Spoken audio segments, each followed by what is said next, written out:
Avec 4 minutes durables, vivons éco-citoyens. Éco-citoyens, éco-citoyennes, salut.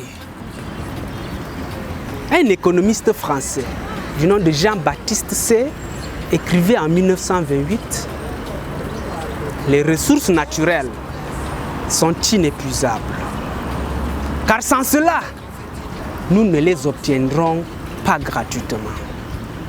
Ne pouvant être ni épuisées, ni multipliées, ces ressources ne font pas objet de sciences économiques. » Paradoxalement, en 2007, un rapport du Programme des Nations Unies pour l'environnement indique que la quantité de ressources nécessaires pour faire vivre l'humanité dépasse les ressources disponibles. En 2018 également, une ONG, une organisation du nom de Global Footprint Network précise que si tous les pays vivaient comme les États industrialisés, c'est-à-dire si tous les pays consommaient les ressources naturelles comme les États industrialisés, il faut plus de 5 planètes Terre pour produire les ressources consommées. Une évidence s'impose. La perte de la biodiversité est certaine. Cependant, qu'est-ce qu'il faut faire? Quelles sont les actions à poser? À quoi ressemblerait le monde sans biodiversité? Découvrez les réponses à ces questions dans cette interview environnementale. Bonjour Monsieur Valérie. Bien, bonjour. Ok. Et urgent, ce dont on n'a plus de temps à perdre pour s'en occuper et pour s'en préoccuper. Et existentiel, ce dont la vie du monde et de l'homme en dépend. Pourquoi aujourd'hui faut-il protéger la biodiversité? À quoi ressemblerait le monde sans biodiversité? On se demande que signifie, que désigne ou que représente la biodiversité pour l'homme, selon vous? Bien, je crois que là, vous me demandez que désigne, n'est-ce pas, la biodiversité. Il faut savoir qu'on peut, n'est-ce pas, attribuer une pléthore de définitions au concept de biodiversité, mais comprenons ici que la biodiversité désigne, n'est-ce pas, la variété, la variabilité des formes de vie sur la Terre. Voilà. Et comprendre ceci nécessite de prendre en compte les 3 niveaux de diversité, notamment le niveau génétique, pour parler de la diversité génétique, parce qu'il y a des diversités, n'est-ce pas, de gènes qui peuvent être dues, par exemple à l'hérédité, il y a des diversités de gènes qui peuvent être dues à l'environnement. Parce que voyez-vous, un individu, par exemple, qui s'adapte mieux à l'environnement dans lequel il se retrouve, a plus de facilité, n'est-ce pas, de se reproduire que d'autres individus. Il y a également la diversité, n'est-ce pas, des espèces. Et la diversité des espèces ici, c'est des nombres. En donnant simplement la différence, n'est-ce pas, le nombre de différences entre les espèces dans un environnement bien donné. Et vous avez également la diversité des écosystèmes. La diversité des écosystèmes ici, c'est pour parler tout simplement de la variabilité des habitats ou encore des communautés. Donc voilà un peu comment est-ce qu'on peut concevoir ou désigner aujourd'hui le concept de biodiversité. Est-ce que selon vous, la biodiversité a des bienfaits pour l'homme? Et si oui, quels sont ces bienfaits d'après vous?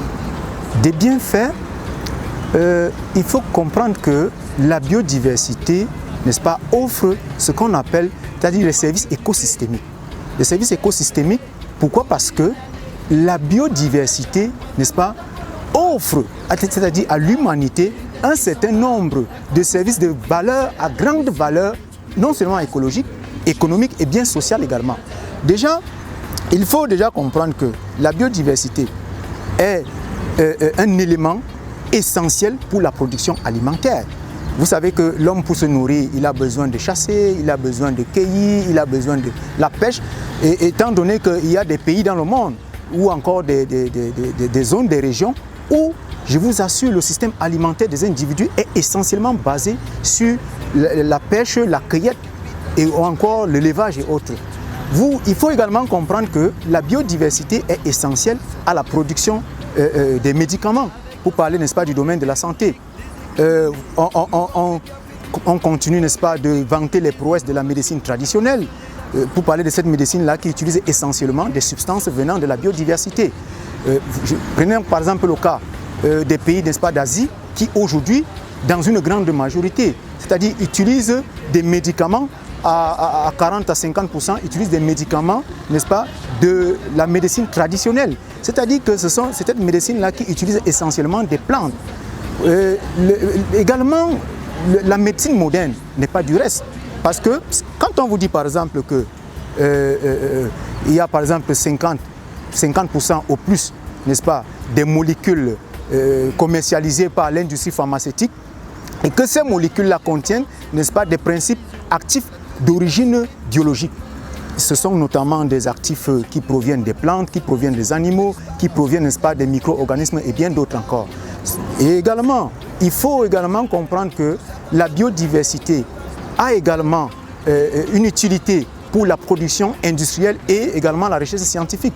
Je pense comme ça à l'industrie par exemple du textile, à l'industrie par exemple du cuir et de la peau. Vous avez l'industrie cosmétique. Vous savez, aujourd'hui, l'industrie cosmétique utilise, n'est-ce pas, des ressources qui proviennent essentiellement, n'est-ce pas, de ces plantes. On vous parle souvent des savons de moringa, ainsi de suite, et bien d'autres choses encore. C'est la biodiversité qui est mise en avant à ce niveau-là. Je vais, si vous me permettez également, je vais, n'est-ce pas, continuer pour valoriser, n'est-ce pas, cette biodiversité en parlant de l'aspect touristique, pour parler des plantes ornementales et autres. Vous voyez le nombre de visiteurs qu'on a au sein des parcs, des réserves, ainsi de suite. Alors je vais chuter sur cette question en reprenant le célèbre Ramad, n'est-ce pas, qui disait, je cite, la biodiversité, n'est-ce pas, la biodiversité représente comme telle, n'est-ce pas, une ressource naturelle essentielle pour le devenir de notre espèce. Vous comprenez donc ô combien cela est important, n'est-ce pas? Cela démontre, n'est-ce pas, de toute l'utilité, de toute, n'est-ce pas, l'impact, l'influence de la biodiversité sur l'homme. Et puis, il faut aussi également dire que mes propos ne sont pas exhaustifs. Donc il y a bien d'autres choses qu'on peut encore dénombrer à ce niveau-là. Vous avez magnifié la biodiversité. Vous avez fait de la biodiversité un élément essentiel pour la survie, pour la vie de l'homme. Un élément qui conditionne l'existence de l'homme, un élément dont dépend l'homme. Aujourd'hui, on nous apprend que cette biodiversité est en voie de disparition et que sa protection doit être une urgence et une essentialité. Après l'avoir perdue, selon vous, comment l'homme vivrait? Est-ce que l'homme peut vivre, selon vous, en dehors de la biodiversité? Est-ce qu'une vie sans biodiversité est-elle possible? L'homme peut-il vivre en dehors de la biodiversité? Non, ça ne se conçoit pas. Ça ne se conçoit pas. Aujourd'hui, il est impossible, n'est-ce pas, d'envisager un tel monde, c'est-à-dire un homme l'homme qui vivrait, n'est-ce pas, en dehors de la biodiversité. Voyez-vous, nous venons là de faire un balayage assez important des bienfaits de la biodiversité en prenant des domaines clés de la vie de l'homme, notamment l'alimentation, notamment la santé, notamment l'industrie pour son développement, notamment le tourisme. Et parler aujourd'hui de l'homme, de la vie de l'homme en dehors de la biodiversité, je crois que c'est quelque chose d'inimaginable en réalité. On pourrait peut-être se demander si peut-être est-ce que l'homme doit vivre en dehors de la biodiversité? Mais se demander si l'homme peut vivre en dehors de la biodiversité, c'est quasi impossible. Parce que, voyez-vous, l'homme vit, il a besoin de s'alimenter. La biodiversité offre à l'homme, n'est-ce pas, ses atouts pour s'alimenter. L'homme a besoin de se soigner parce qu'il est vulnérable face à un certain nombre, n'est-ce pas, de maladies, d'anomalies. La biodiversité offre encore à l'homme la possibilité, n'est-ce pas, de se soigner et bien d'autres choses encore. Alors, si par exemple, on venait à se poser la question de savoir si l'homme doit vivre en dehors de la biodiversité, peut-être à ce niveau, d'aucuns pourront être tentés peut-être de dire que oui, l'homme doit peut-être, n'est-ce pas, se mettre en dehors de la biodiversité. Pourquoi?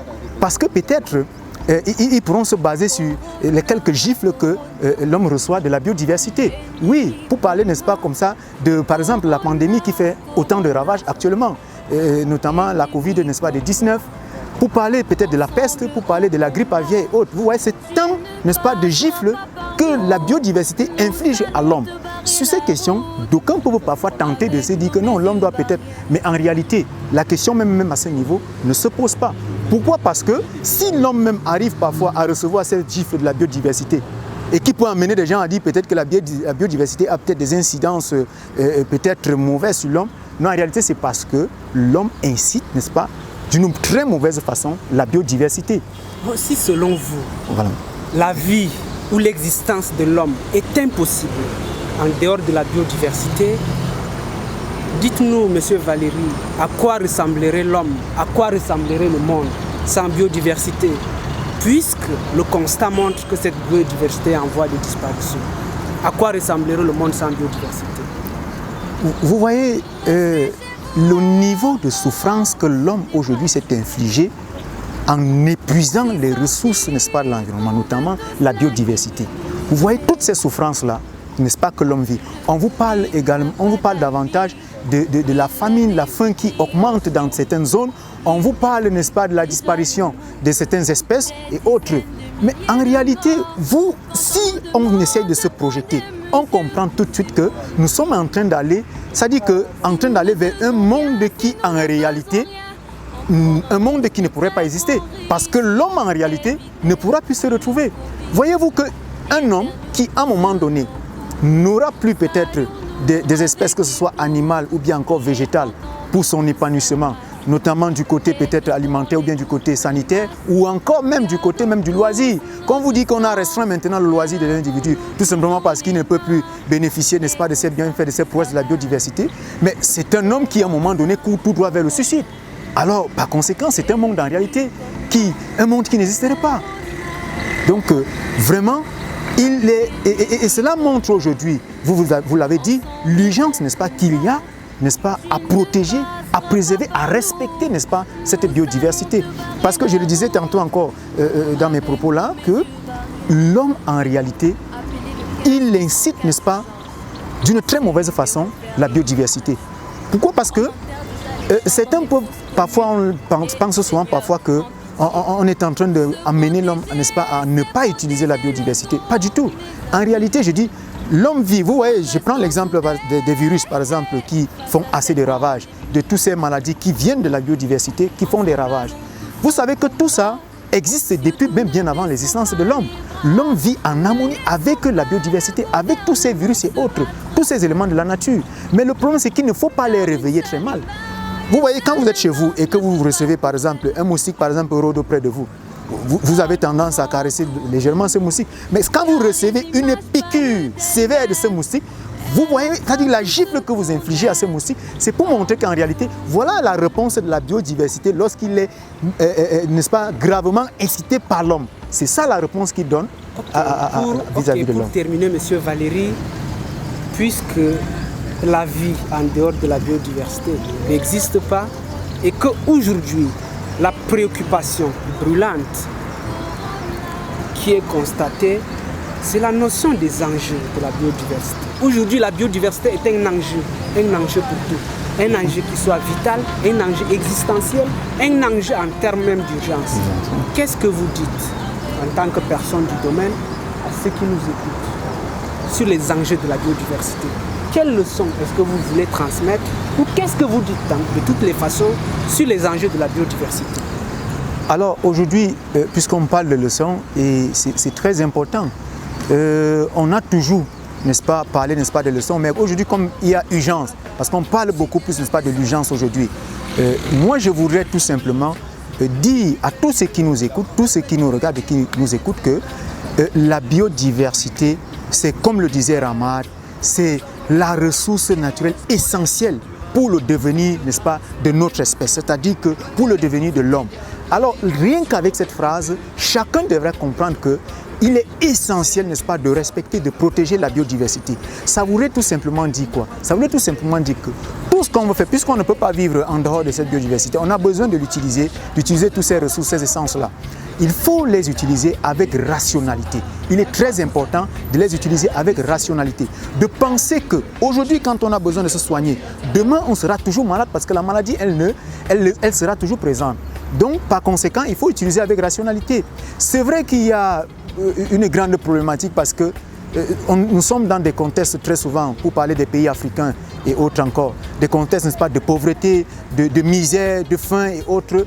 qui parfois nous amènent à utiliser, n'est-ce pas, à faire ce qu'on appelle la surutilisation de cette biodiversité, tout simplement parce qu'on veut assouvir un certain nombre de besoins. Mais il est très important que des gouvernements, que toutes les parties prenantes puissent accompagner l'action et que chaque individu, chaque citoyen doit se sentir responsable dans la lutte pour la préservation de la biodiversité. Chacun doit être responsable. Chacun doit se rassurer qu'il a au moins déjà dans ce monde, il a déjà au moins planté un arbre quelque part. Chacun doit se rassurer que dans ce monde, il a au moins déjà un jour protégé, c'est-à-dire qu'un animal ou encore un bio-organisme. Je comprends bien, vous faites la promotion de la responsabilité commune. Chacun doit s'impliquer. Tout à fait. Parce que si on restreint le champ de la responsabilité, je vous assure, le combat, il sera vain. Il est important que ce soit que des gens, que tout le monde intègre cela, que c'est une responsabilité commune. Chacun à son petit niveau. Parce qu'avant de demander aux gouvernants, n'est-ce pas, du monde, de prendre des mesures, n'est-ce pas, des mesures pour préserver la biodiversité, il est important que chacun à son petit niveau se rassure qu'il a posé un acte qui va en droite ligne avec la préservation, le respect de la biodiversité, le respect de l'environnement. C'est très utile aujourd'hui, la question de l'environnement. Ok, et urgent, ce dont on n'a plus de temps à perdre pour s'en occuper, comme je t'ai dit ça. Et existentiel, ce dont toute la vie dépend. Quand on dit donc la biodiversité, source de préoccupation à la fois urgente et existentielle, c'est parce que la préservation, la protection et la conservation de la biodiversité s'imposent à nous aujourd'hui comme une nécessité absolue, comme une nécessité vitale. Ce sans quoi rien ne se produit. Monsieur Valéry, merci d'avoir répondu à toutes nos questions. C'est moi qui vous remercie. C'est parti. Ceci est une contribution de l'organisation Les Éco-Citoyens du projet 4 minutes durables dans la célébration de la Journée internationale de la biodiversité. With 4 sustainable minutes, vivons éco-citoyens. Avec 4 minutes durables, vivons éco-citoyens.